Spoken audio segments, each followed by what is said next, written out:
자, 오늘은 욥기 이제 성문서 시작을 하죠. 이제 욥기입니다. 성문서는 욥기, 시편, 잠언, 전도서 이렇게 나가는데 히브리 성경에서 나오는 성문서와 우리 성경의 성문서는 약간 차이가 있는데 우리는 우리 성경의 성문서를 다룹니다.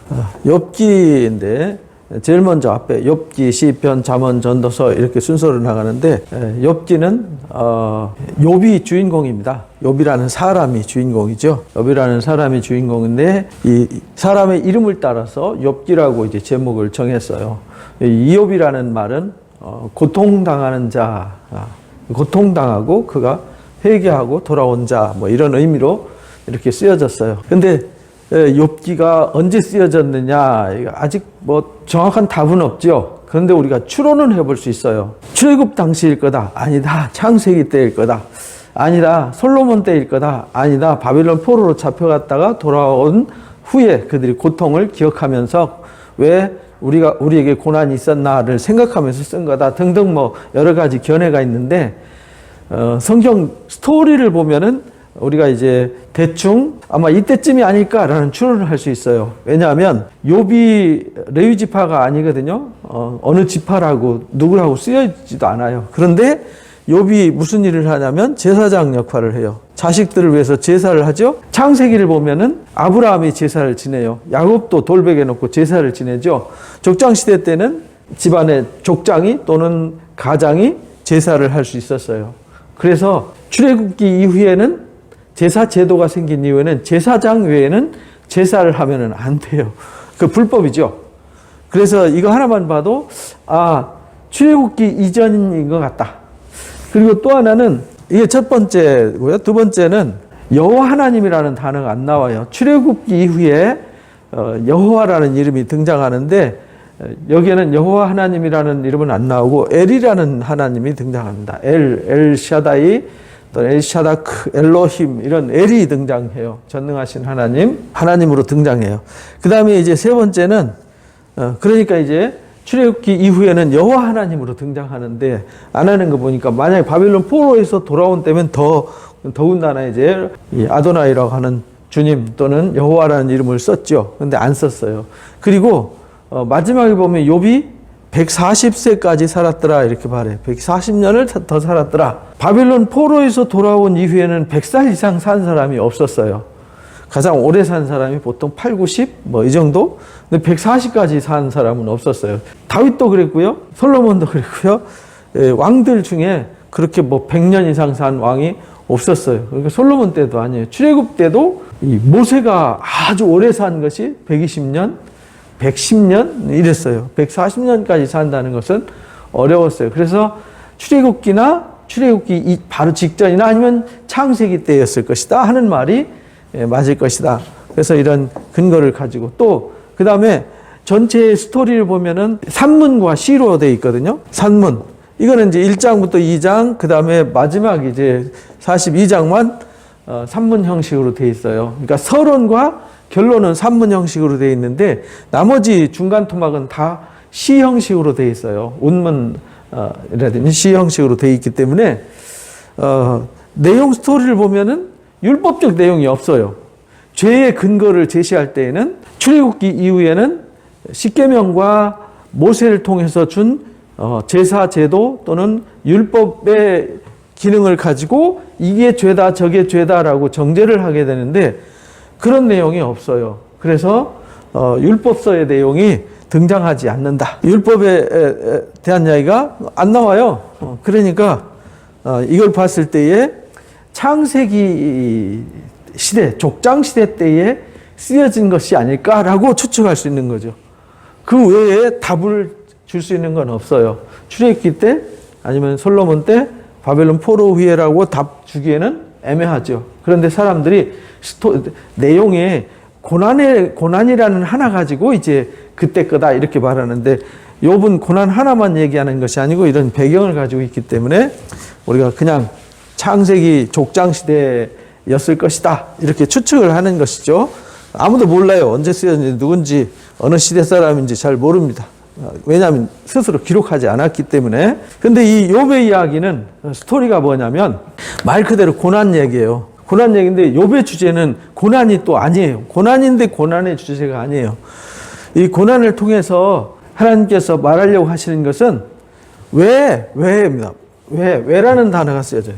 왜 의인이 고난을 받느냐? 하나님이 과연 공의로우시냐? 하나님이 공의로우신 분이냐? 왜 악인이 형통하느냐? 이런 질문을 던지는 이야기예요. 그래서 정말 하나님은 의인도 고난을 당하도록 놔두시는 하나님인가? 악인의 형통을 방관하시는 하나님인가? 진짜 하나님은 공의로우신 분인가라는 것에 대한 해답을 요구하는 책이기도 해요. 그래서 단순히 욥이 고난당했다가 인내했더니 나중에 갑절로 복받았다, 이런 단순한 스토리를 이해를 하면 안 돼요. 욥의 주제는 욥이 고난당한 얘기를 말하는 게 아니에요. 그것도 포함되지만 중요한 것은 이런 질문입니다. 그래서 시작할 때 등장하는 것이 사람들은 보통 의식이 이 율법이 있기 전에, 율법이 있을 때는 순종 축복, 불순종 저주 이렇게 돼 있잖아요.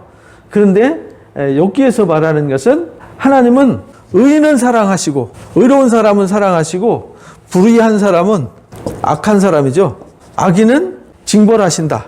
이런 사상으로 사람들이 이해를 하고 있었어요. 그래서 이런 사상, 권선징악 사상이죠. 쉽게 말하면 하나님이 선한 일을 하시면은 축복하시고 지켜주시고 악을 행하면은 징벌하신다. 이런 의식을 가지고 이제 이해를 하는 그 당시의 사람들의 사고를 무너뜨리는 이야기예요. 우리가 잠언과 전도서를 보면 그런 거잖아요. 잠언을 보면 주로 의인과 악인, 게으른 사람과 부지런한 사람, 또 그 다음에 공의로운 사람과 이제 공의롭지 못한 사람, 죄인과 의인, 이런 구별을 해서 딱딱 정리를 해놨잖아요. 지혜가 무엇인지, 지혜는 항상 어떤 사람 편인가, 이런 거를 이제 쪼개놨는데, 요 뒤에 욥기 오면서 그 틀이 깨져버리는 거죠. 아니야, 하나님의 의인은 상 주시고 뿌린 대로 거두게 하신다 그러셨는데, 분명히 의롭게 살았고 선을 뿌렸는데 욥이 고난을 당해. 이걸 어떻게 이해해야 되지? 이런 질문이 욥기를 통해서 가르치는 거예요. 그래서 욥이 지혜예요, 지혜. 그러니까 잠언에서 잠언의 일반적인 섭리와 삶 속에서 좌우로 쪼개는, 빛과 어둠으로 쪼개지는 이런 사상이 아닌, 의인도 때로는 고난 당한다, 악인도 때로는 형통하다. 그 속에서 과연 하나님은 어떤 하나님이신가? 여기에 대한 해답을 주는 것이 욥기라는 것입니다. 그래서 욥은 욥기를 이해할 때 우리가 이해를 해야 되는 또 한 가지는 뭐냐면, 그냥 단순히 이 세상에 정의가 있는가, 공의가 실현될 가능한가, 또는 이 세상에서 정말 선을 행하는 사람들은 보호받을 수 있는가, 정의롭게 공의롭게 사는 사람들은 정말 고난 안 당하고 보호받을 수 있는가, 이런 질문이 던져지는 거거든요. 그런데 거기에 이제 우리가 해답을 찾아야 될 것은, 아담과 하와가 타락한 이 세상이 타락한 죄악 세상이라는 전제를 우리가 가지고 볼 수 있어야 된다는 겁니다. 이거를 뺀 상태에서 보면은 욥기는 도무지 이해가 안 되는 책이에요. 하나님은 이상한 하나님이에요. 이해가 안 되는 하나님이죠. 왜 그렇게 하나님을 경외하고 정말 의롭게 산 사람이 그 징그럽게 고난당하는 걸 왜 보고만 계시냐? 이해가 안 되는 거죠. 그러나 이 세상이 이미 하나님을 떠나서 타락한 세상이라는, 이게 타락한 세상이라는 전제를 보면은, 맞아, 의인도 고난당할 수 있어. 하나님은 그러나 공의로 일하셔. 그러나 악인도 이 타락한 세상에는 형통할 수 있어. 도둑놈도, 강도도, 사기꾼들도, 불의한 사람도 형통하고, 사람들이 볼 때는 선한 사람보다 더 잘 살 수 있어. 남의 거 뺏고, 훔치고, 속이고, 이래가지고 더 잘 살 수 있어. 라는 답이 나오는 거죠. 근데, 이 사실을 모르고 그냥 단순히 보면은 이해하기 어렵다라는 사실입니다. 그래서 이 사망이 왕노릇하고 죄가 왕노릇하는 세상에서 하나님이 공의의 하나님이시지만 인과응보의 법칙으로만 이해되는 하나님은 아니다. 세상의 도덕과 윤리를 가지고 이해하는 그런 하나님이 아니라는 겁니다. 하나님이 인내로 정하신 날까지 기다리면서 길이 참으시고 인내와 긍휼과 사랑으로 이 땅을 보시는 하나님. 그래서 이제 사도들이 그렇게 가르치죠. 농부가 씨를 뿌리고 길이 참아서 결실하듯이 주님이 이 땅에 심판하실 때까지 하나님이 길이 참으셨다가 하나님이 인내한 자들에게는 상을 주시고 악을 행한 자들에게는 마지막 징벌하신다. 이것이 이제 성경 전체의 스토리이기도 하죠. 그래서 하나님은 마지막까지 기다리시는 사랑의 하나님이라는 것을 가르쳐주고 있는 거죠. 그래서 욥도 이해할 수 없는 엄청난 고통을 받다요. 그런데 친구들이 와서 비난하고 정죄를 해요. 그 속에서, 그 대화 속에서 일어나는 인간의 삶의 이해, 이 세상 우리가 살고 있는 처해져 있는 상황 이해, 여기에 이제 우리가 포커스를 둬야 되는 거죠. 그래서 욥기는 1장부터 2장이 서론이에요. 그 다음에 3장부터 37장까지 이게 대화예요. 욥과 세 친구의 대화, 그 다음에 엘리후와의 대화. 여기서 구분하면 3장부터 31장까지, 그 다음에 32장부터 37장까지는 이제 엘리후의 이야기죠. 그 다음에 이제 드디어 하나님이 나타나셔서 하나님이 답을 주시죠. 38장부터 41장까지. 그 다음에 42장 결론입니다. 여기 대화죠. 욥의 세 친구와 엘리후와의 대화, 그 다음에 여기 하나님과의 대화. 이렇게 대화편으로 되어 있어요. 그리고 마지막엔 결론. 여기 서론. 그래서 이제 서론은 욥이 고난을 당하게 된 이유를 설명하는 거고요. 고난 후에 욥이 이 대화의 과정을 통해서 하나님을 이해하게 돼요. 하나님이 왜 나는 하나님 앞에 하나님을 경외하고 의롭게 살았는데 왜 하나님이 나를 이렇게 괴롭히는가? 자기를 괴롭히고 자기를 시험하고 자기를 고난 가운데 밀어넣으신 분이 하나님이라고 생각하는 거죠. 근데 나중에 깨달아요. 자기의 지혜가 짧았음을 깨닫고 회개하고 결국은 하나님 앞에 돌아온 욥, 회개하고 돌아온 욥. 그래서 타락, 여기서 징계당 까닭 없이 고난을 당하는 욥. 그래서 이 대화를 통해서 깨달음을 얻는 거죠. 그러니까 우리 이 대화를 통해서, 이거는 그들의 대화가 아니라 오늘날 우리가 질문하는 대화일 수 있어요. 그래서 우리가 실제 삶 속에서 대화하는 대화 내용과 여기에 나오는 대화 내용은 같은 대화입니다. 그래서 우리는 이 서론과 결론의 중간에 있는 이 대화를 통해서 우리 자신을 발견하는 거죠. 그리고 하나님을 이해하는 거죠. 그래서 욥기는 상당히 이해하기 어렵고 굉장히 힘든 성경 중에 하나이기도 합니다. 그래서 시작할 때 하나님께서 하나님의 아들들이 있고 거기 사탄이가 등장하잖아요. 이게 이제 산문 형식으로 기록이 되어 있기 때문에 실제 상황을 기록한 게 아니에요. 하나님과 하나님의 사자들, 그 다음에 이 사탄의 역할, 그 다음에 하나님이 사랑하는 욥, 이 관계 속에서 나타나는 하나님의 일을 설명하는 거죠. 그래서 사탄이는 지금 욥과 욥의 삶에 대해서 시기하는 자, 하나님은 욥을 사랑하는 자, 거기에서 이간질하는 자로 등장하는 것이 이제 사탄의 역할로 등장하게 되는 거죠. 그래서 하나님이 일부러 욥을 고난 가운데 던진 것이 아니라 하나님이 사랑하는 욥, 하나님이 사랑하는 사람들을 시기하는 존재가 누구냐면 사탄이라는 거예요. 여기서 이제 이 타락한 세상에 사탄이가 지배하잖아요. 근데 욥이 까닭없이 하나님을 사랑하겠습니까? 라는 질문을 통해서 마치 에덴 동산에서 이제 아담과 하와를 미혹했던 뱀과의 대화, 그거와 똑같은 거죠. 사탄은 대화를 통해서 이간질시키는 거죠. 하나님이 까닭없이 하나님이 복을 주셨고 그들을 위해서 일하시고 그들에게 상을 주셨고 그들을 보호하시니까 하나님 그들을 사랑하는 거지, 하나님이 주신 혜택을 거둬가면 분명히 원망할 겁니다. 하나님을 버릴 겁니다. 그래서 결국은 아니야, 욥은 그렇지 않아, 끝까지 나를 사랑해 라는 것을 가르쳐 줬을 때 욥이 아닙니다. 그럼 네가 해봐. 진짜 해보죠. 그래서 그가 한순간에 자식 잃고 재산 다 잃고 와이프까지 저주하게 되죠. 그러니까 건강까지 다 잃어버려요. 그런 상황 속에서 새 친구가 등장하죠. 새 친구. 우리가 말할 수 없는, 이해할 수 없는, 하나님이 사랑하는 사람들이 이해할 수 없는 고난을 겪어요. 왜? 이 땅이 하나님이 다스리는 세상이 아니라 악이 존재하고 사탄이가 지배하는 세상이기 때문에 하나님이 사랑하는 자들을 시기해서 사랑하는 자들이 이유 없이 고난을 당하는 거예요. 그래서 신약 성경에 너희가 고난당하는 것은 나 때문이다 라고 예수님이 가르쳐줘요. 그래서 고난을 당할 때 오히려 기뻐해라 라는 것을 가르쳐주는 이야기잖아요. 그러니까 신약이 없이 구약만 가지고 이해를 하면 되게 어려운 얘기예요. 그러나 신약의 사상을 가지고 보면은 욥기를 십자가의 이야기로 쉽게 이해할 수 있어요.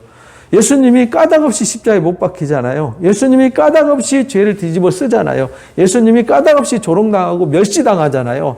그래도 엘리 라마 사박다니 나의 하나님 어찌하냐 나를 버리시나이까 라는 얘기잖아요. 그래서 우리가 신약의 스토리를 가지고 보면 욥기는 쉬워요. 그런데 그것이 없이 그냥 단순 사회적인, 윤리적인, 도덕적인, 양심적인 틀에서 욥기를 보면 도대체 이해가 안 되는 하나님, 말이 안 되는 하나님, 사단이가 그렇게 하도록 방관하시다니, 욥을 그렇게 만신창이가 되도록 어떻게 놔두고 그를 사랑한다고 말할 수 있냐? 이렇게 이제 항의할 수가 있죠. 그러나 신약성경에서 말하는 하나님은 이 세상에 사랑하는 자들을 하나님이 불러내셔서 보호하시지만 하나님이 이들을 사랑한다는 이유만으로 용이 하늘에서 있을 것을 얻지 못해서 내어 쫓겨가지고 택하신 자들을 핍박하고 때로는 막 순교시키고 죽이죠. 증인들을 길거리에 끌어내서 처참하게 순교시켜요. 말도 안 되는 이야기로 뒤집어 씌워가지고 죄를 뒤집어 씌고 고난을 주죠. 그런 얘기예요.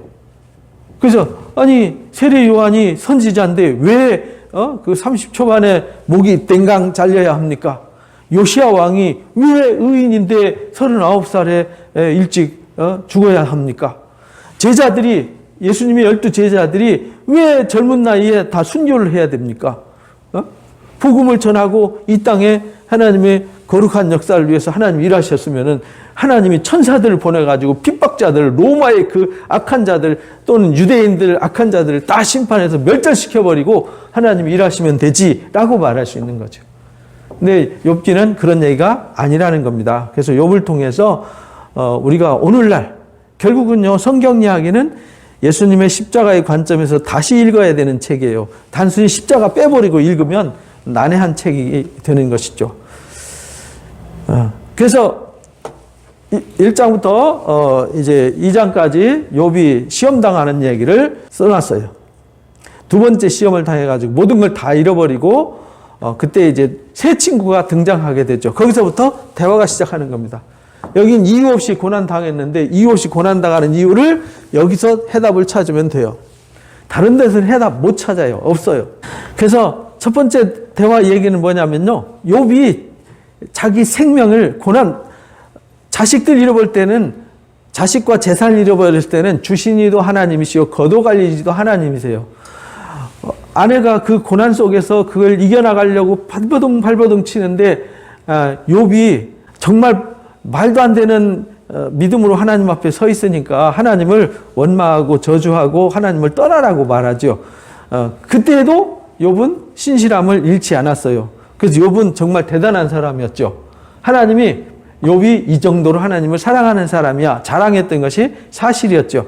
근데 욥의 의로움은 그런 것이 아니라는 것을 다시 한번 일깨워 주는 거예요. 그래서 욥이 고난당할 때 자기 기왓장으로 몸을 긁으면서 건강을 잃었을 때는요 너무 고통스러우니까 죽을 것 같으니까 자기 생명을 저주했어요. 자기가 태어난 거를.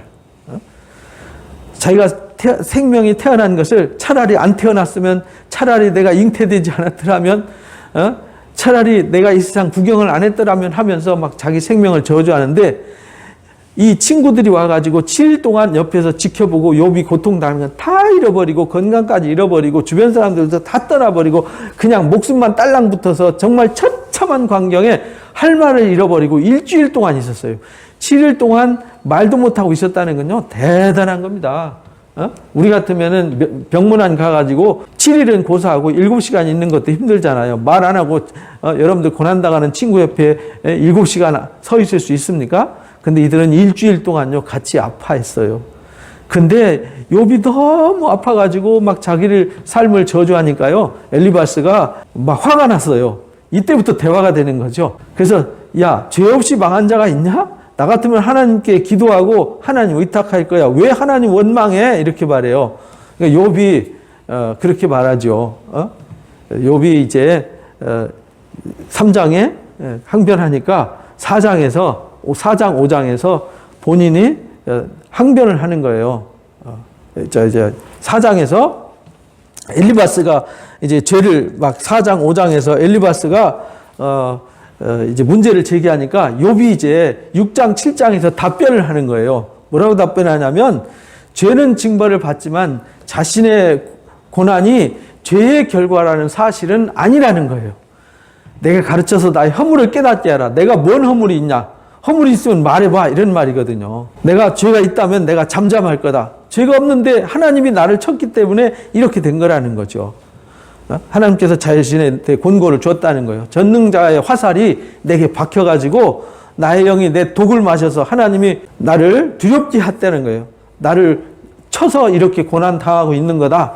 사람을 감찰하시는 이여 내가 죄를 범하였던들 주께 무슨 해가 되겠습니까? 내가 죄졌다고 이 흔적도 보이지 않은 내가 좀 죄졌다고 하나님하고 무슨 해가 된다고 하나님 나한테 이렇게까지 할 수 있습니까? 나를 관역 삼아가지고 이렇게 무거운 짐을 지어줄 수 있습니까? 라고 항변하니까 그 옆에 듣고 있던 빌닷이 등장해요. 그래서 대화 스토리를 여러분들이 자세히 보면 재미가 있어요. 여기 이제 3장 욥이 등장해요. 그러니까 이제 4장 5장에 엘리바스가 등장하잖아요.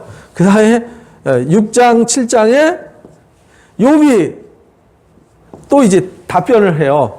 그리고는 이 욥의 세 친구가 있잖아요. 엘리바스. 그 다음에 이제 8장에 빌닷이 등장하는 거예요. 빌닷이 등장하면서 뭐라고 그러냐면 욥의 고난은 아니야. 하나님이 까닭없이 고난을 주겠어? 네가 아무 잘못도 없는데 하나님이 너한테 이런 징계를 내리겠냐고 이런 말이에요. 엘리바스와 빌닷은 지금 네가 고난을 당하는 거는 잠잠히 네가 너무 아프니까 옆에 가만히 있었는데 내 얘기 듣고 내가 가만히 못 있겠다는 거예요. 그래서 지금 이 세 친구들이 욥을 의문 와가지고 욥을 격려하러 왔다가 욥을 뭐 하냐면 정죄하는 거예요. 그래서 우리가요 대화하다 보면요 누가 어려움이 있으면요 대화한답시고 거둔답시고 너 잘 생각해봐. 혹시 회개 안 해서 그런지 너 혹시 죄져서 그런지라고 정죄하는 거죠. 정죄하는 거예요. 욥이야. 아니야. 나는 죄가 없어. 나는 의로워. 그런데 하나님이 까닭없이 나를 이렇게 괴롭히는 거야. 그러니까 빌닷이 더 열받은 거죠. 무슨 소리 하는 거야? 그건 죄의 결과야. 하나님 공의로우신 하나님이신데 네 자식이 죽은 것도 알고 보면 네가 죄를 졌거나 네 자식들이 죄 지은 거를 네가 숨겼거나 몰라서 그런 거야. 부지런히 그러니까 회개하고 기도해. 그럼 하나님이 살려주실 거야. 정직하게 살면 하나님이 절대 안 건드려. 그러나 내 시작은 지금 미약하지만 내 나중은 심히 창대하게 할 거야. 이렇게 말해요. 그러니까 빌닷이 한 말이에요. 그러니까 우리가 내 시작은 미약하나 내 나중은 심히 창대하라는 말은 빌닷이 욥을 조롱하는 말이에요. 욥을 정죄하는 말이에요. 이거를 오늘 우리 삶에 갖다 적용시키면은 안 되는 거예요. 그건 성경을 잘못 읽은 거예요. 그래서요, 모든 원인은 욥이 하나님을 잊었기 때문에 그래요. 그래서 내가 지금 다 잃어버리고 지금 미약하게 됐고 다 잃어버려서 바닥이지만은 내가 하나님 앞에 죄를 고백하고 내가 다시 시작하면 하나님이 창대케 해줄 거야. 이렇게 빌닷이 하는 말이거든요. 그러니까 욥이 9장 10장에서 막 생각해 보세요. 이 엘리바스가 짧게 질문했는데요. 막 6장 7장 길게 답해요. 왜? 할 말이 많은 거예요. 자기는. 여기서 빌닷이 8장에 한마디 하니까 9장 10장에 길게 얘기해요. 아주 긴 대화가 나와요.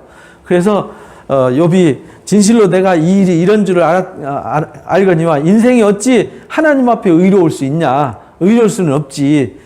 하나님이 빼앗으면 누가 막을 수 있겠냐. 하나님이 절대 주권자인데. 무엇을 하냐고 하나님 앞에 따져 물을 수 있겠느냐. 이렇게 항변을 해요. 그가 폭풍으로 나를 치고 까닭없이 상처를 입힌 거다. 근데 하나님 앞에 하나님이 마음대로 하셨는데 내가 그걸 나보다 크신 하나님과 내가 싸울 수도 없지 않냐 이 말이에요. 내 상처를 깊게 하고 나를 숨도 쉬지 못하게 하고 괴로움을 내게 채웠는데 하나님이 이렇게 하셨는데 내가 그걸 어떻게 막니? 이런 말이에요. 세상에 악인의 손에 넘어갔고 재판관의 얼굴이 가려졌나니 그렇게 된 것이 그렇게 한 이가 하나님이 아니면 그럼 누구겠느냐? 이렇게 말. 나를 이렇게 만든 게 하나님이지 누가 이렇게 할 수 있냐? 이런 말이거든요. 이렇게 욥은 괴로움 때문에 불평과 함께 이제 빌닷에 대한 대화를 멈춰요. 그래서 하나님이 한 고통한 이유를 하나님 제가 왜 이렇게 고통당해야 됩니까? 라고 하나님 앞에 부르짖으니까 그 옆에 소발이 듣고 있다가 여기 이제 욥이 답을 하잖아요. 그러니까 11장에 소발이 듣고 더 열받았어요. 그래서 욥이 야, 참 너 말 많다. 지금 말 많잖아요. 그죠? 6장, 7장, 9장, 10장 말이 많으니까 11장에서 그렇게 봐요. 욥이 야, 너 정말 말 많다. 엘바스나 빌닷보다 더 강하게 이제 욥을 질책해요. 잘난 체 하지 말라고. 욥의 죄를 잊고 있어서 그런 거지. 욥이 당하는 고난은 네가 지금 당하는 고난은 너무 말이 많아. 소발과 빌닷보다 더 빌닷과 엘리바스보다 더 크게 정죄하는 이유가 뭐냐면 너 지금 당한 거 네가 지은 죄에 비하면 지극히 작은 거야 이렇게 말해요. 지금 욥이 모든 걸 다 잃어버렸거든요. 한순간에 자식들, 재산, 그리고 건강 다 잃어버렸잖아요. 그 자기 명예와 자기의 모든 걸 다 잃어버리고 목숨 하나 딸랑 남은 거잖아요. 근데 네가 당한 고난은 네가 지은 죄에 비하면은 세 발의 피야 이렇게 말해요. 그러니까 욥이 더 열받죠. 그러니까 욥이 답변을 해요. 12장부터 14장까지 더 길게 답하죠. 소발이 짧게 얘기했는데요, 더 길어요. 말 많다 그랬는데 더 말이 많아졌어요. 왜? 억울하잖아요. 우리도 대화하다 보면요, 이 부부싸움도요, 작은 거 갖고 싸우다가 옛날 조선시대까지 다 끌어내가지고 막 싸워가지고 덤태기 씌워서 나중에 머리끄댕이 잡고 이혼도장 찍고 각각 돌아서는 이런 상황이 생기잖아요. 이게 작은 불씨가 이렇게 대화를 통해서 막 점점 지금 대화 강도가 세지고 정죄 강도가 세지고 욥은 그럴수록 자기 의로움을 포기하지 않아요. 욥의 세 친구를 항변하기를 너희만 참 백성이구나. 너희가 죽으면 지혜도 죽겠구나 하면서 그래 너희 잘났다 이 말이죠. 그래 너희 잘났다.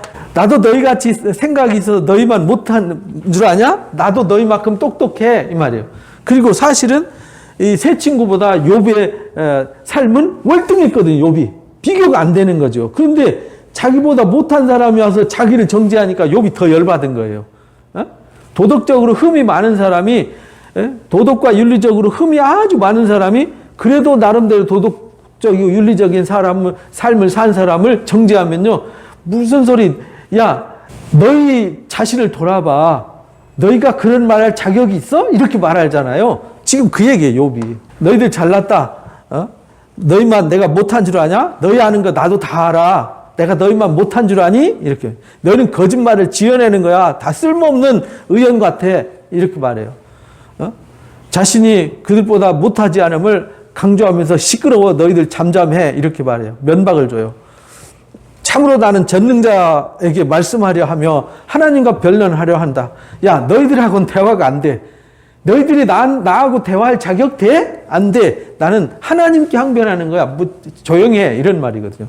지금 세 친구는 욥과 대화하면서 욥이 하는 말이 열받아가지고 욥의 삶을 막 정죄하는 거잖아요.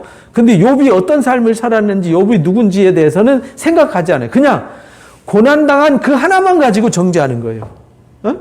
욥이 어떤 삶을 살았고 어떤 인격자고 어떤 배경을 가졌는지는 세 친구들은 생각하지 않아요. 단순히 욥이 결과, 봐봐, 권선징악이야.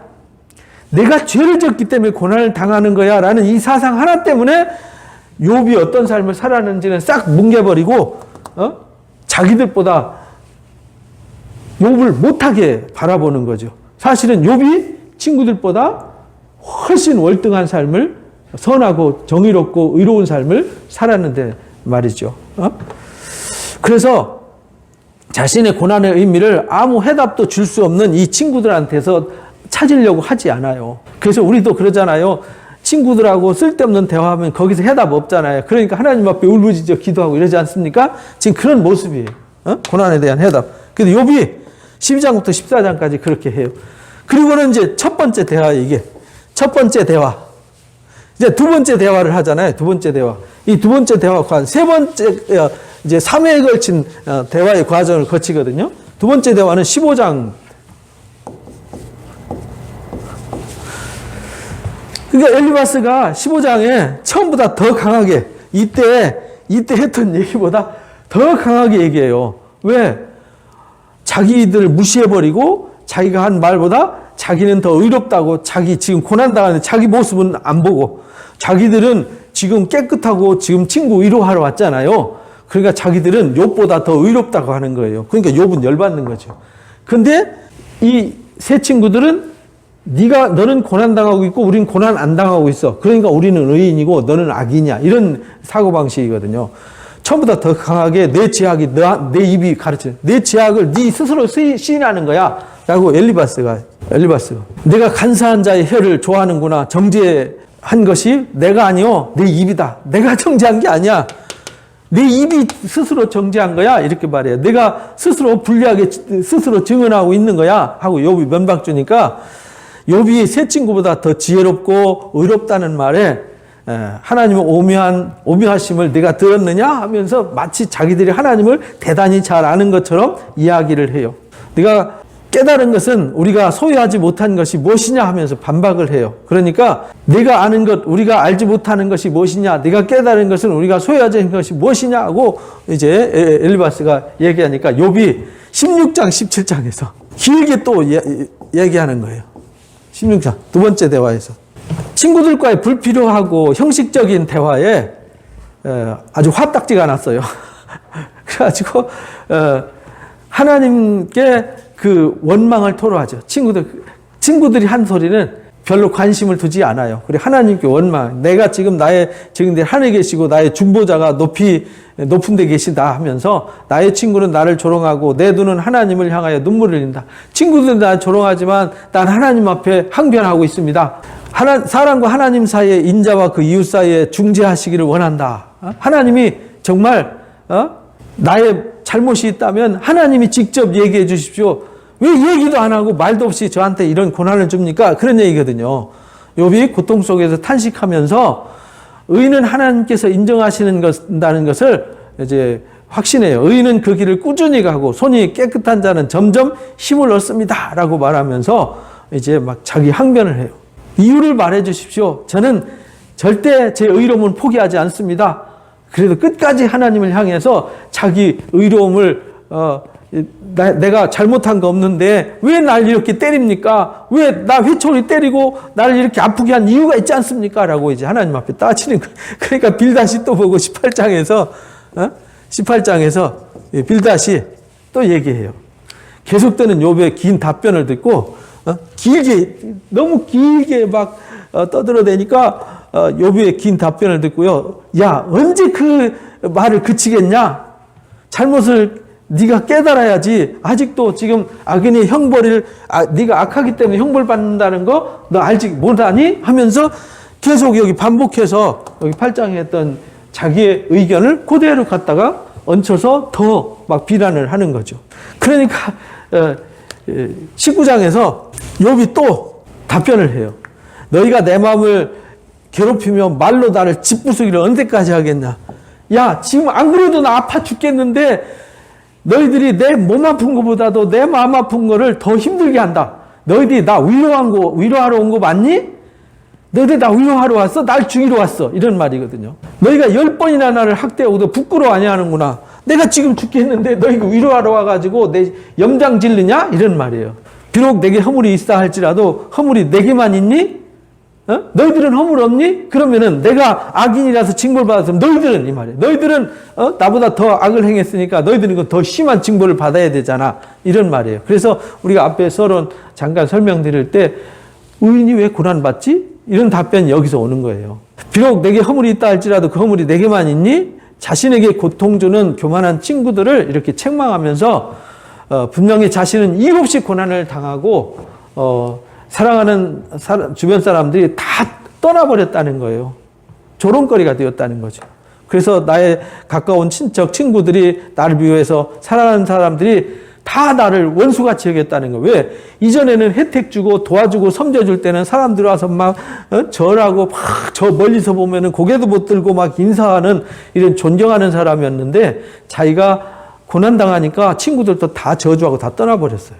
그렇잖아요. 우리가 까닭없이 어떤 일을 당하면은 모함을 당해서 아니면 누가 덮어 씌워가지고 까닭없이 저 인간 나쁜 인간이야 라고 매스컴에 한번 타보세요. 다 삿대질하고 다 저주하고 다 떠나버리죠. 지금 그런 상황이죠. 내 피부와 살이 뼈에 붙었고 남은 것은 겨우 잇몸뿐이라고 막 탄식을 하죠. 나의 친구야, 너희는 나를 불쌍히 여기다. 나를 불쌍히. 야, 너희들은 나를 불쌍히 여기야지. 와서 나한테 염장 지르지 마. 언제까지 날 정죄하기를 그치지 않겠니? 라고 말해요. 하나님의 손이 나를 쳤는데 너희들까지도 어떻게 하나님처럼 나를 박대하냐? 이렇게 막 따져요. 내 살로도 부족하냐? 내 살 이렇게 만시창이가 되고 내 재산 다 날라가고 모든 걸 다 가져간 건 부족해서 나를 또 찍어서 밟으려고 그러니? 이런 말이에요. 그러니까 우리가 친구를 위로해 준답시고 도와준답시고 가서 너 주일 안 지켜서 그래. 너 기도 안 하니까 그렇잖아. 요즘 너 역시 성경 안 읽고 너 요즘 이상하더라니라 했어. 그러니까 너 그렇게 된 거야. 이렇게 정죄하는 거하고 똑같은 거예요. 지금. 우리도 대화 속에 이미 나는 의로워. 근데 너는 나빠. 그래서 예수님이 내 눈에 들보를 먼저 깨닫고 들보를 뺀 후에 형제 눈에 티를 빼줘라. 이렇게 가르쳐 주셨거든요. 내 눈이 들보를 빼야 밝히 볼 수 있고 형제의 눈을 빼줄 수 있다. 근데 내 눈에 들보는 놔두고 남의 눈에 티만 가지고 이제 우리가 나의 정의로움과 나의 온전함을 막 내세워서 이 교만함을 우리 드러내는 것이 우리 인간이라는 거예요. 그래서 욥이 그렇게 말해요. 고통스러운 탄식이 이어지면서 욥은 내 가죽이 벗겨짐 당한 뒤에도 내가 육체 밖에서 하나님을 볼 것이다 라고 19장에 26절에 그렇게 말해요.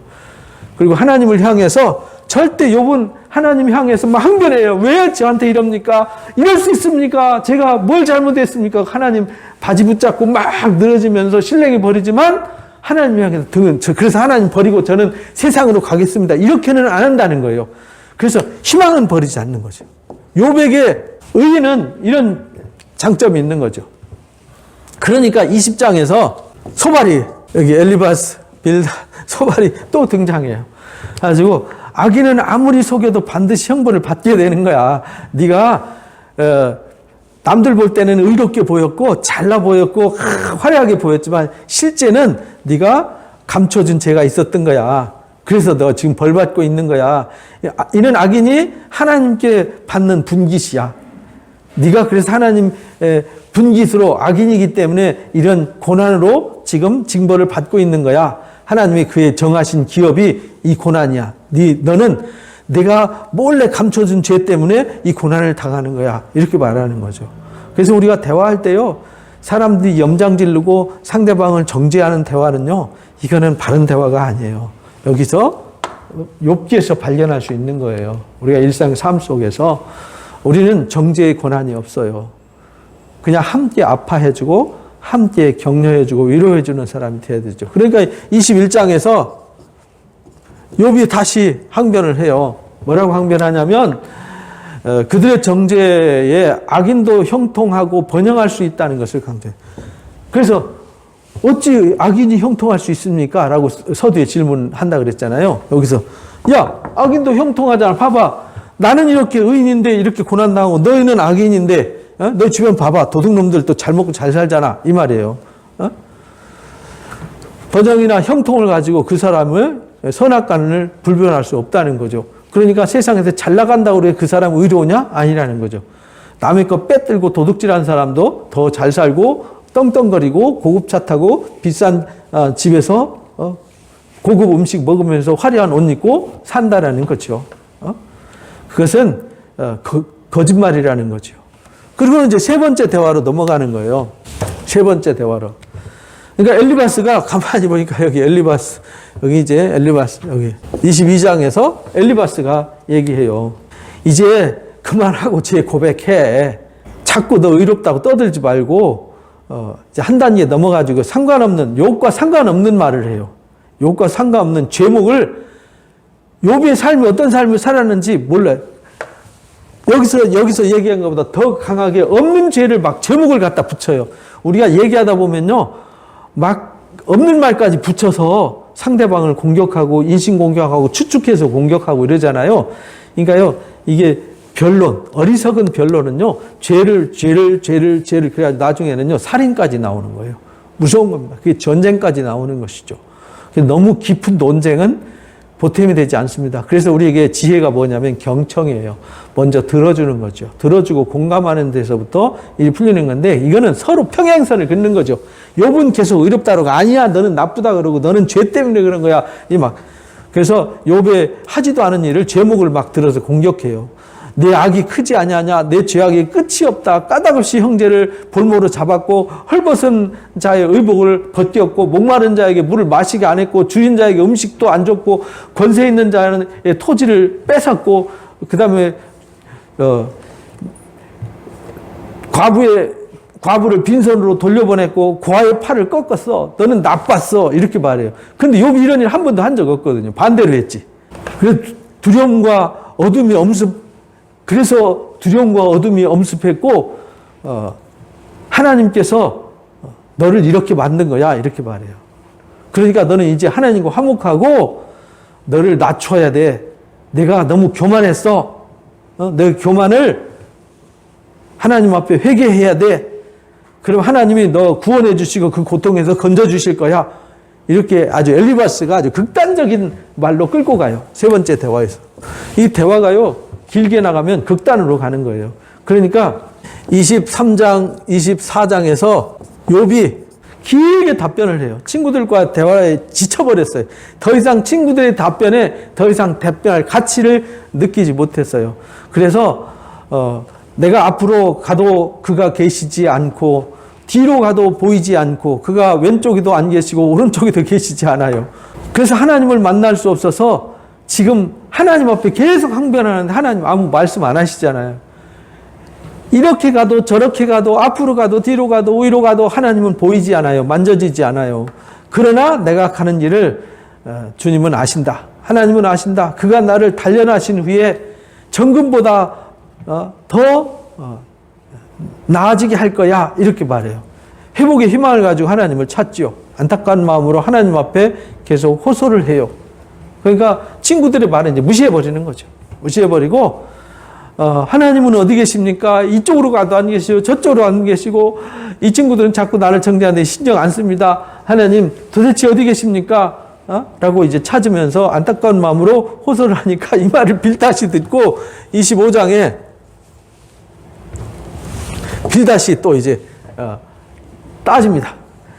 욥은 자신이 어렵다는 말에 대해서 구더기 같은 인생이 어떻게 권능과 위험했잖아 하나님과 비교할 수 있냐고, 네가 어떻게 하나님을 찾고 하나님 만나냐고, 구더기 같은 인생이 하나님과 비교할 수 없다고 막 정죄를 해요. 그러니까 욥이 여기서부터 26장부터 31장까지 길게 아주 긴 독백으로 들어갑니다. 빌닷이 조언에 아주 무의미해요. 그래서 창조주 하나님의 위엄에 대해서 고백하는 겁니다. 혼자 독백하는 거죠. 친구들은 아무리 말해봤자 누가 봐도 이건 이해가 안 되는 말이죠. 나중에 뒤에 엘리후가 등장하고 하나님도 이 욥보다 못하다라는 것을 나중에 인정하잖아요. 욥은 자신의 정당함을 물리치신 하나님, 자신의 영혼을 괴롭게 하신 전능자 하나님께 맹세를 해요. 친구들의 정죄를 인정하지 못한다. 내가 죽기 전에 하나님 이 목숨 거둬가기 전에는 절대 내가 나는 온전해요. 하나님 앞에 온전하게 살았어요. 완전하다는 게 아니에요. 완전함과 온전한 건 다른 거예요. 완전하다는 건 퍼펙트한 거잖아요. 인간은 퍼펙트 할 수가 없어요. 온전하다는 말은 하나님을 항상 신실하게 하나님 앞에서 산 것을, 물론 실수하고 부족하지만 그럼에도 불구하고 한결같은 믿음으로 사는 것을 온전하다 이렇게 말해요. 그래서 나는 온전함을 포기하지 않겠다고 고백을 하는 거죠. 이게 27장 얘기예요. 26장부터. 그래서 욥은 지혜는 어디서 오며 명철이 어디서 오는지 28장에 지혜와 명철에 대해서 스스로 질문해요. 만물의 신비와 이치를 깨달을 수 있는 지혜는 하나님께 있다는 것. 주를 경외함이 지혜요. 악을 떠남이 명철이다라고 고백하면서 하나님을 향해서 이제 세상 친구들과 대화, 쓸데없는 대화할 때는 본인이 열불났어요. 열불나가지고 막 하나님을 향해서도 친구들 향해서 막 열을 쏟아냈는데 이제 그가 하나님 앞에서 26장부터 자신의 삶을 독백하면서 하나님 앞에 정말 지혜가 보고 명철이 뭔가 하나님 앞에 엎드려 기도할 때 이 욥이 이제 조금 정제되어 가는 거죠. 그러면서 자기의 지난 세월을 돌아보는 거예요. 지난 세월. 그게 29장 얘기거든요. 28장에 지혜와 명철이 어디서 오는가 하면서 이제 제정신이 돌아왔어요. 이제 제정신이 돌아와서 하나님 앞에 하나님 제가 그동안 제가 어떻게 살았는지 제 삶을 한번 보십시오 라고 얘기해요. 지난 세월과 하나님이 나를 보호하시던 때가 다시 오기를 원합니다. 과거에 자신이 얼마나 의롭게 살았었는지 그때 자신이 베풀었던 의로운 일들을 하나씩 열거를 해요. 그래서 자신의 삶이 얼마나 의로웠는지를 설명하는 얘기가 29장 얘기예요. 그러나 지금은 어떻게 됐냐? 비웃음과 조롱거리가 됐어요.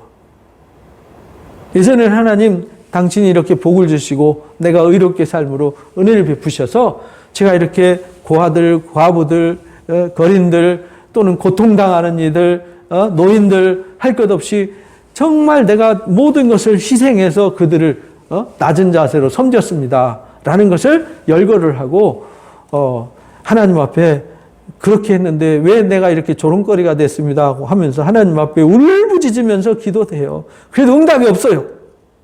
우리가 고난중에 아무리 부르짖어도 하나님이 나 여기 있다.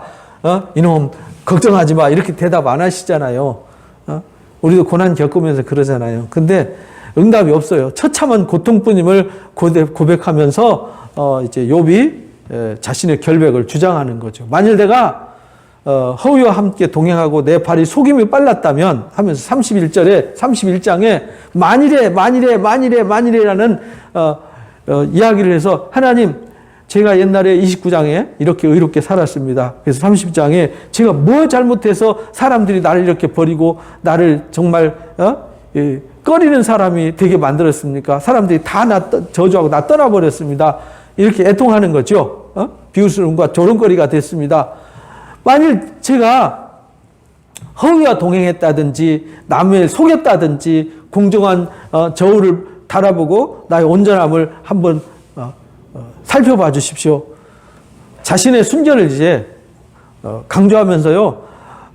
종들, 과부들, 고아들, 헐벗은 사람들, 가난한 사람들 제가 다 도와주지 않았습니까? 만약에 제가 고아를 고통 가운데, 과부들을 고통 가운데, 헐벗은 사람들에게 고통 가운데, 가난한 자들을 짓밟고 또 위기에 처한 사람들을 짓밟고 욕심을 부렸고 원수를 저주했고 나그네를 대접하지 않았고 했다면은 하나님이 저 이렇게 해도 됩니다. 근데 저 그렇게 하지 않았지 않습니까? 그러면서 자기는 떳떳하다라는 것을 31장에 아주 적나라하게 고백을 해요. 그때 이제 여기 31장까지 대화가 끝나요. 그리고 욥이 31장 끝에 뭐라고 말하냐면 욥이 자신의 변론을 끝냈어요. 욥의 말이 그치니라. 그래서 욥이 말을 끝냈어요. 더 이상 할 얘기가 없어요.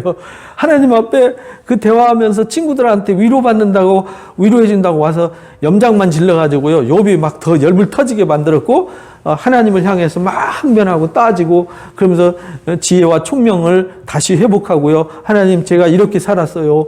정말 누가 봐도 전 도덕적으로 윤리적으로 흠없이 정말 온전하게 살았습니다. 근데 제가 조롱거리가 되고 멸시거리가 되고 버림바가 되었습니다. 제가 왜 이렇게 됐습니까?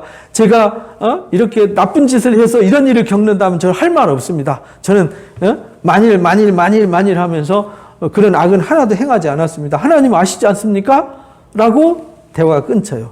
그때 엘리후가 등장을 해요. 엘리후가 이 젊은 사람이에요. 이 세 노인네와 이 욥이 대화하는 거 보고 젊으니까 말이라는 옛날에는 순서가 있었거든요. 어른들이 얘기하고 그 다음에 이 세 친구와 욥이 대화하는 거 보니까 욥에 대해서도 화가 났고 이 세 친구에 대해서 화가 났어요.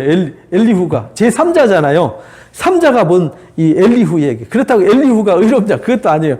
엘리후는 지금 욥이 한 말, 이 세 친구 한 말을 아주 요약을 잘 해줘요.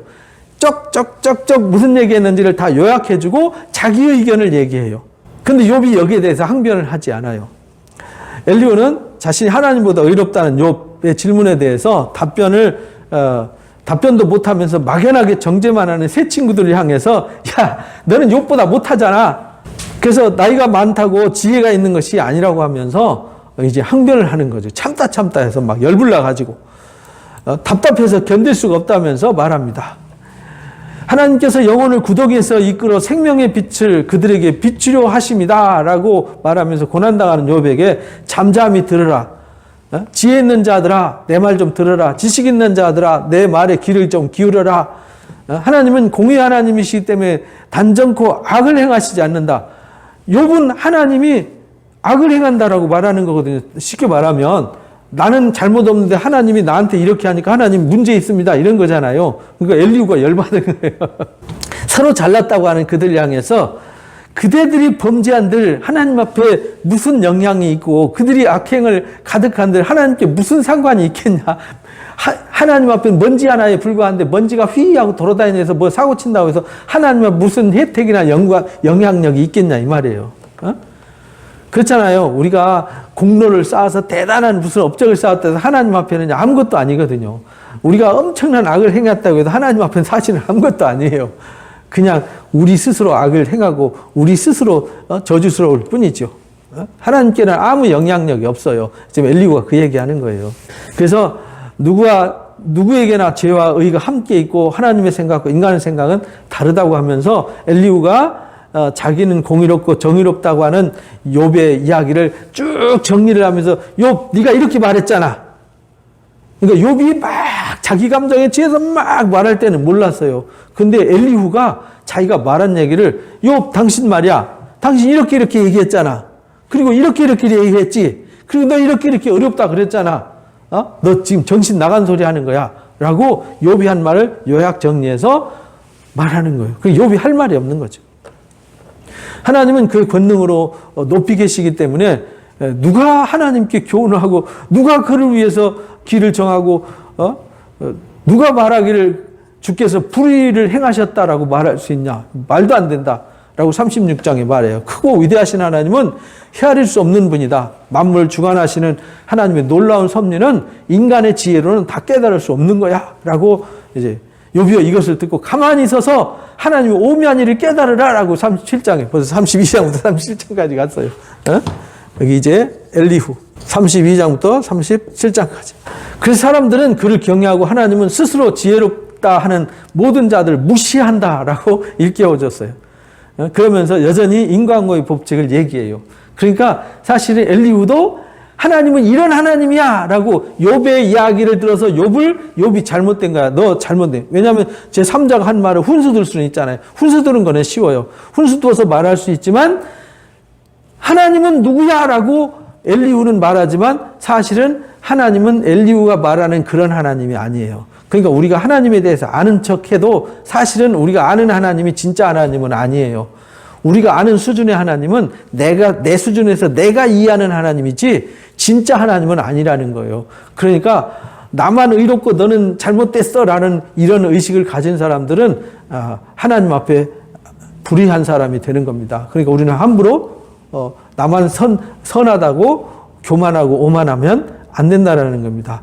그러나 욥은 엘리후 얘기를 가만히 듣고 보니까 본인 한 얘기를 돌아보잖아요. 왜냐하면 감정이 격해가지고 막 아파가지고 아프고 막 염장 지를 때는요 막 자기 변론하기 위해서 자기 속에 있는 막 감정을 쏟아내는 거거든요. 자기 생각을 막 쏟아냈는데 엘리후 제3자가 얘기하는 거 딱 듣고 보니까 할 말이 없었어요. 그래서 답을 안 해요. 그때에 폭풍 가운데 하나님이 나타나세요. 38장부터 41장까지 하나님이 나타나셔가지고 하나님이 무지한 말로 생각을 어둡게 하는 자가 누구냐? 무지한 말로 생각을 어둡게 해요. 새 친구가. 너는 대장부처럼 허리를 묶고 내가 네게 묻는 것에 대답해라 하면서 이 어리석은 감정과 네가 옳냐 내가 옳으냐 인간은 죄졌기 때문에 벌 받는 거야 아니야 남은 의로와 온전해 하면서 떠들어대는 이 말은 이 사람의 생각을 무지하고 어둡게 만든다는 거예요. 그래서 우리는 내 말을 자꾸 항변하고 이 대화하는 속에서는요 절대 하나님이 보이지 않아요. 언제 하나님이 보이냐? 세미한 하나님의 음성을 들을 때 하나님을 이해할 수 있는 거예요. 그래서 욥기를 통해서 가르치는 것이 인간의 대화와 토론과 논리성 또 이성을 가지고 윤리성과 도덕성을 가지고 공의냐 정의냐 뭐 하나님이 이런 분이냐 저런 분이냐 하는 것은 다 무의미하다라는 거예요. 하나님은 그렇게 해서 알 수 있는 분이 아니라는 겁니다. 그러니까 우리 인간이 정의란 무엇인가? 왜 교회는 정의롭지 못한가? 왜 하나님의 사람들이 저렇게 사는가? 이런 것에 대한 답변을 요구하는 것은 참 어리석다라는 겁니다. 그래서 우리는 하나님의 말씀에 귀를 기울여야 돼요. 그래서 묻는 말에 대답해라 이잖아요. 묻는 말에 대답하라는 말은 들어라, 생각해라, 그리고 말해라 이런 말이잖아요. 야, 땅에 기초 놓을 때 너 어디 있었니? 내가 이 땅을 기초 놓을 때 너 어디 있었니? 깨달아 알거든 말해라. 이거 무게가 얼마나 가는지 네가 아니? 그리고 이 지구를 이 우주 공간 어느 공간에 띄어놨는지 왜 띄어놨는지 네가 아니? 창조의 오묘한 섭리를 질문해요. 야, 만물을 창조할 때 네가 어디 있었니? 이 창조의 우주의 오만 이 삼단만상의 그 질서를 만들 때 네가 어디 있었니? 이거 왜 그렇게 만드는지 어떻게 해서 이 만물이 움직이는지 아니? 그것이 38장 39장 얘기예요. 38장 39장에 그 섭리를 쫙 나열해요. 이제 바람 부는 거, 비 오는 거, 눈 오는 거, 막 얼음이 어는 거, 서리가 내리는 거, 뭐 안개가 끼는 거, 모든 자연 만물의 섭리를 네가 알아? 왜 그런지 네가 알아? 오늘날 과학도 설명은 하지만 왜 그런지는 설명 못하는 거죠. 지구가 왜 태양을 계속 돌아야만 되는지, 왜 돌게 만들었는지, 왜 태양계는 은하계를 돌게 만들고 은하계는 왜 우주를 돌게 만들었는지 뭐 알 길이 없는 거죠. 그래서 40장에서 하나님을 탓하는 욥한테 질문해요.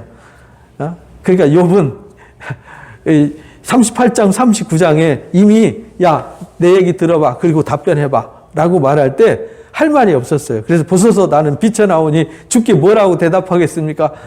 막 친구들이 질문할 때는 열받아가지고 막 얘기하고 막 자기 의롭다고 이 친구들보다 내가 더 의롭고 나는 이렇게 29장에 자신의 의로운 사람을 쫙 나열하고 31장에 자신의 의로움을 내가 속이고 하나님 앞에 나쁜 짓을 했다면 당연히 내가 이 벌을 받아야 되지만 하면서 막 얘기했는데 이제 엘리후의 이야기를 듣고 또 하나님의 말씀을 듣고 보니까 자기가 아는 게 안다고 생각했고 자기가 나름대로 똑똑하고 의롭고 온전하다고 자기가 다른 사람보다 우월하다고 생각했는데 욥이 자기가 아는 게 아무것도 없다는 걸 깨달은 거예요. 하나님이 질문하는 답에 자기가 아는 거는 그렇잖아요. 인간이 뭐 공부를 많이 해서 뭐 학위가 몇 개고 뭐 IQ가 200이고 어쩌고 저쩌고 하면서 세상의 모든 학문과 인문학을 총동원해서 철학자들의 지혜를 다 알고 있다고 떠들어도 하나님이 질문하는데 하나도 답 못해요. 그래서 오늘날 인생이 뭐냐 할 때 아무도 답을 못하잖아요. 지금까지.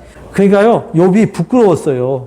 내가 아무것도 모르면서 하나님이 이 만물에 왜 타락한 세상 하나님이 길이 참으시고 하나님의 아들이 독생자까지 내어주면서까지 이 땅을 구원하려고 하는가? 이 하나님의 그 놀라운 사랑, 바다같이 넓은 하늘같이 넓은 이 사랑을 설명할 길이 없는 거죠. 이해할 길이 없는 거죠.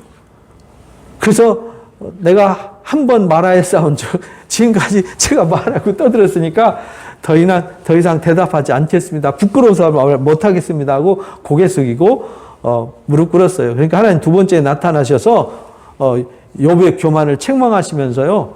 이 하마와 악어 같은 이 자연 만물 중에서 힘 있는 짐승들 그들이 왜 그렇게 힘이 세고 그들이 왜 그렇게 강한지 그 이유를 물어봐요. 오묘한 섭리를 네가 아니? 라고 다시 두 번째 질문을 해요.